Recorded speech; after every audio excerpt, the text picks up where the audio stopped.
9वीं class जा ॿ शागिर्द रोड हादसे में फौत थी विया आहिनि। अफ़सोसनाक ख़बर मां शेयर कयूं पिया।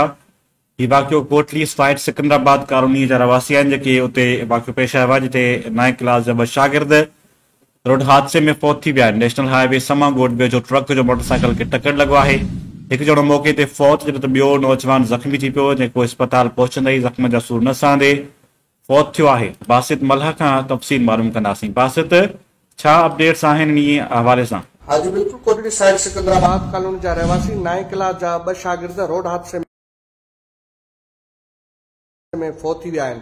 नेशनल हाईवे समा ॻोठ वेझो ट्रक जो मोटरसाइकिल खे ज़ोरदार टक्कर, हिकु ॼणो मौक़े ते फौत थी वियो, ॿियो नौजवान जेको आहे ज़ख़्मी हो, जेको अस्पताल पहुचंदे ज़ख़्मनि जा सूर न सहंदे फौत थियो आहे। कोटली सिकंदराबाद कॉलोनी जे रहवासी 15 वरनि जो जवाद पुट मेदाद बख्त ऐं 16 वरनि जो अफनान पुट पप्पू वारई तेज़ रफ़्तार ट्रक जे टक्कर में फौत थी विया आहिनि।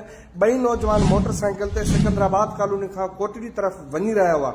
फौतनि जा लाश डिस्ट्रिक्ट हेडक्वार्टर अस्पताल कोटली मुंतकिल कया विया आहिनि। अव्हांखे ॿुधाईंदो हलां त कोटली फाटक खां जामशोरो सीशन कोरट ताईं रोड सिंगल हुअण सबबि रोड हादसा रोज़ जा मामूल बणियल आहे। इंतज़ामिया इन मामले ते को कख वञी बीड़ो न कयो आहे। जी